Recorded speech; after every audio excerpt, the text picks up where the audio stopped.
വനനിയമത്തെ സംബന്ധിച്ച് മന്ത്രിയുടെ പ്രഖ്യാപനം ഇതുവരെ അദ്ദേഹത്തിന് നേരം വെളുത്തിട്ടില്ല എന്ന് തോന്നുന്നു.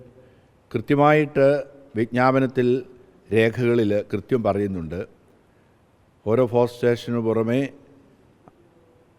ഉദ്യോഗസ്ഥർക്ക് കർഷകരെ അറസ്റ്റ് ചെയ്യാം. എവിടെ അറസ്റ്റ് ചെയ്യാം? എവിടെ വേണമെങ്കിലും അറസ്റ്റ് ചെയ്യാം. അടിയന്തരാവസ്ഥ കാലത്താണ് ഇതുപോലുള്ള നിയമങ്ങളുള്ളത്. വീണ്ടും അടിയന്തരാവസ്ഥ കർഷകരെ സംബന്ധിച്ച് തിരികെ കൊണ്ടുവരാൻ ഈ ഗവൺമെൻറ് പരിശ്രമിച്ചാൽ അടിയന്തരാവസ്ഥ കാലവും തുടർന്നുണ്ടായ കാര്യങ്ങളും ചരിത്രം എന്താണെന്ന് പരിശോധിച്ചാൽ മതി, അത് തന്നെ സംഭവിക്കും. ഇതിന് ഈ വനനിയമം പിൻവലിക്കുന്നില്ലെങ്കിൽ അതിന് കർശനമായിട്ട് ഞങ്ങൾ തീർച്ചയായിട്ടും വലിയ പ്രക്ഷോഭത്തിലേക്ക് കർഷകർ കടന്നു പോകേണ്ടി വരും. അതുകൊണ്ടിത് പിൻവലിച്ചേ മതിയാവൂ. ഞങ്ങൾ വിചാരിക്കുന്നില്ല ഇത് നിയമസഭയിൽ പാസ്സാക്കുമെന്ന്. വളരെ കൃത്യതയോടുകൂടി അതിൽ നിയമത്തിൽ കൃത്യം പറയുന്നുണ്ട്, ഫോറസ്റ്റ് ഉദ്യോഗസ്ഥർക്ക് ആരെ വേണമെങ്കിലും എവിടെ വേണമെങ്കിലും അറസ്റ്റ് ചെയ്യാമെന്ന്. കൂടുതൽ ഇത് ഏറ്റവും ദോഷകരമായി ബാധിക്കുക ആദിവാസികളെയാണ്. ഒരു വനങ്ങളിൽ താമസിക്കുന്നവരാണ്, വനവുമായിട്ട് ബന്ധപ്പെട്ട ആ പാവപ്പെട്ടവർ ജീവിക്കുന്നത് തന്നെ. വനത്തിനുള്ളിൽ കയറിയാൽ അവരെ അറസ്റ്റ് ചെയ്യാം, റിമാൻഡിൽ വെക്കേണ്ട ആവശ്യമില്ല, കോടതിയിൽ കൊണ്ടുവരേണ്ട ആവശ്യമില്ല. ഇതെല്ലാം ഏത് ലോകത്തെ നിയമമാണ്, നമുക്കൊരിക്കലും അംഗീകരിക്കാൻ സാധിക്കുകയില്ല. അതുകൊണ്ട് വീണ്ടും ഞങ്ങൾ അഭ്യർത്ഥിക്കുകയാണ്, എത്രയും വേഗം ഈ വിജ്ഞാപനം പിൻവലിച്ച് ജനങ്ങൾക്ക് അനുകൂലമായിട്ടുള്ള ഒരു നിയമം പ്രസിദ്ധീകരിക്കണം. ഞങ്ങൾ വനം സംരക്ഷിക്കുന്നവരാ കർഷകർ, അല്ലെങ്കിൽ ഈ വനം ഉണ്ടാകുമായിരുന്നോ? വനം സംരക്ഷിക്കാൻ ഞങ്ങൾക്കല്ലേ സാധിക്കുകയുള്ളൂ. വനമില്ലെങ്കിൽ ഞങ്ങളുടെ കൃഷി എങ്ങനെ നടക്കും? മരുഭൂമിയായി പോവുകയില്ലേ പ്രദേശങ്ങൾ? അതുകൊണ്ട് വനം നിൽക്കുക എന്നുള്ളതും അത് സംരക്ഷിക്കുക എന്നുള്ളതും ഞങ്ങൾക്കും ഉത്തരവാദിത്തപ്പെട്ടതാണ്. എന്നാൽ ജനങ്ങളെ സംരക്ഷിക്കുക എന്നുള്ളത് മറന്നുകൊണ്ട് സർക്കാർ മറ്റെന്തോ ലക്ഷ്യം മനസ്സിൽ സൂക്ഷിച്ചുകൊണ്ട് മറ്റൊരു കുടിയിറക്കുണ്ടാകും എന്നുള്ള പ്രതീക്ഷയോടുകൂടിയാണ് ഈ വനപാലകർക്ക് അനാവശ്യമായിട്ടുള്ള അധികാരങ്ങൾ നൽകുന്നതെങ്കിൽ എന്ന് തന്നെ എനിക്കിതേ സംബന്ധിച്ച് പറയാനുള്ളൂ.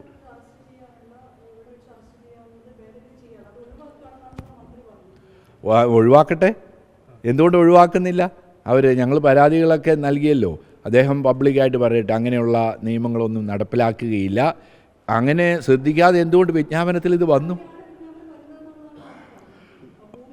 നേരത്തെ ഈ വാച്ചർമാർക്കുണ്ടായിരുന്ന അധികാരം ഫോറസ്റ്റ് ഓഫീസർമാർക്കാക്കി. അല്ല, അദ്ദേഹം പറയുന്നതെങ്കിൽ നിയമത്തിൽ വരുമ്പോൾ എന്നാൽ വിജ്ഞാപനം പിൻവലിക്കട്ടെ, എന്നിട്ട് പുതിയൊരു വിജ്ഞാപനം പുറപ്പെടുവിക്കട്ടെ. ഒരു ശ്രദ്ധയില്ലാതെ എന്തിനീ വിജ്ഞാപനം കൊണ്ടുവന്നു? അതിന് മറുപടി പറയണ്ടേ? അതുകൊണ്ട് നമുക്ക് തീർച്ചയായിട്ടും ഒരിക്കലും ഞങ്ങൾക്ക് അംഗീകരിക്കാൻ സാധിക്കില്ല. പക്വത കാട്ടേണ്ടത് ആരാണെന്ന് ഞങ്ങൾ പറയേണ്ടത്. ഇത്തരം കിരാതമായൊരു നിയമം പ്രസിദ്ധീകരിച്ച ആൾക്കാണോ പക്വതയില്ലാത്തത്? അതിനെതിരെ ജനങ്ങൾക്ക് വേണ്ടി, ജനങ്ങളെ രക്ഷിക്കുന്നതിന് വേണ്ടി പോരാടുന്ന ഞങ്ങൾക്കാണോ പക്വതയില്ലാത്തത്?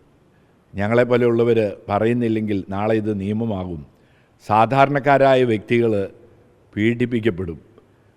2020 മത്തായി എന്നൊരു വ്യക്തി പത്തനംതിട്ടയിൽ ഫോറസ്റ്റ് ഉദ്യോഗസ്ഥ കിണറ്റിൽ വലിച്ചെറിഞ്ഞ് കൊലപ്പെടുത്തിയതിനെക്കുറിച്ച് മന്ത്രിക്ക് എന്ത് പറയാനുണ്ട്? ഏത് നിയമമാണ് വലപാലകർക്ക് സപ്പോർട്ടായിട്ട് നിൽക്കുന്നത്? ഇന്നും അവർക്ക് നീതി കിട്ടിയിട്ടില്ലല്ലോ. അതേക്കുറിച്ച് മന്ത്രി പറയട്ടെ.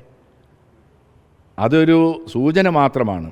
ധാരാളം മത്തായിമാരിവിടെ സൃഷ്ടിക്കും ഈ വനപാലകർ. അതുകൊണ്ടാണ് ഞങ്ങളതിനെ ശക്തമായിട്ട് എതിർക്കുന്നത്. ESA ഇതുവരെ കൃത്യമായിട്ടുള്ള റിപ്പോർട്ട് പുറത്തുവിടാൻ സർക്കാരിന് സാധിച്ചിട്ടില്ലല്ലോ. എക്കോ സെൻസിറ്റീവ് സോൺ പുതിയ റിപ്പോർട്ടുകൾ വരുമ്പോൾ അത് ഞങ്ങളെ ഭീതിയിലാഴ്ത്തുന്ന റിപ്പോർട്ടുകളാണ് വരുന്നത്. എല്ലാം ഈ പാവപ്പെട്ട കർഷകരെ ബാധിക്കുകയാണ്. ഇവിടെ എല്ലാ മേഖലകളിലും ഞങ്ങളുടെ കൃഷിയിടങ്ങളിലേക്ക് കടന്നു വരുന്ന മൃഗങ്ങളെ നിയന്ത്രിക്കാൻ എന്തുകൊണ്ട് സർക്കാരിന് സാധിക്കുന്നില്ല? ഞങ്ങൾക്ക് ജീവിക്കണ്ടേ? ഞങ്ങളത് മറ്റെവിടെ പോകാനാ? ഞങ്ങൾക്കതിനൊരു ഹ്യൂമൻ റൈറ്റ് ഇല്ലേ? ഞങ്ങൾക്ക് ജന്മ അവകാശമില്ലേ? ഏതൊരു കർഷകനോടും ചോദിച്ചു നോക്കുക, നിങ്ങൾക്ക് കൃഷി ചെയ്യാൻ താല്പര്യമുണ്ടോ? ഒരാൾ പോലും പറയുകയില്ല ഉണ്ട് എന്ന് പറയുകയില്ല. ഏതെങ്കിലും ഈ സർക്കാർ ഏതെങ്കിലും കർഷകരോട് ചോദിക്കുന്നുണ്ടോ നിങ്ങൾ അനുഭവിക്കുന്ന പ്രശ്നം എന്താണെന്ന് ചോദിക്കുന്നുണ്ടോ? ഞങ്ങളുടെ ആകുലതകൾക്ക് ഉത്തരം നൽകുന്നുണ്ടോ? എന്തുകൊണ്ട് കൃഷി തകർന്നു പോകുന്നു? ആരും നിൽക്കാതെ വിദേശത്തേക്ക് എത്രയും വേഗം രക്ഷപ്പെടാൻ എന്തുകൊണ്ട് മുന്നോട്ട് വരുന്നത്? കാരണം മറ്റൊന്നുമല്ല, ഇവിടെ ജീവിക്കാൻ സാധിക്കുകയില്ല കർഷകർക്ക്. അതുതന്നെ, ഒന്നിനും തന്നെ വിലയില്ല. വന്യമൃഗങ്ങളുടെ ആക്രമണം, വനത്തോട് ചേർന്ന് നിൽക്കുന്ന ഏതൊരു പ്രദേശത്തും അന്വേഷിച്ചാൽ മനസ്സിലാകും. ആനയുടെ ആക്രമണം, കടുവയുടെ ആക്രമണം, കുരങ്ങിൻ്റെ ആക്രമണം, കാട്ടുപന്നി വരുന്നത്. എത്ര പേരാണ് കൊല്ലപ്പെടുന്നത്? ഈ കഴിഞ്ഞ വളരെ കുറഞ്ഞ കാലഘട്ടം കൊണ്ട് തന്നെ എത്ര പേരാണ് ആനയുടെ ആക്രമണത്തിൽ കൊല്ലപ്പെട്ടത്? ഞങ്ങൾക്ക് ജീവിക്കാനുള്ള അവകാശമില്ലേ? മറ്റു വിദേശ രാജ്യങ്ങളിൽ ഇതേപോലെയുള്ള ആക്രമണങ്ങൾ ഏതെല്ലാം മേഖലകളിൽ നിന്നും ഉണ്ടായാൽ ഉടൻ തന്നെ സത്വരമായ നടപടിയെടുത്തുകൊണ്ട് ജനങ്ങൾക്ക് സംരക്ഷണം നൽകും. ഒരു നല്ലൊരു സർക്കാരുണ്ടെങ്കിൽ മാത്രമേ ഞങ്ങളത് പ്രതീക്ഷിക്കേണ്ടതുള്ളൂ എന്ന് ഞങ്ങൾക്ക് മനസ്സിലാകുകയാണ്. അതുകൊണ്ട് ജനങ്ങളെ ആദ്യം സംരക്ഷിക്കട്ടെ, തുടർന്നാകട്ടെ മൃഗങ്ങളുടെ സംരക്ഷണം.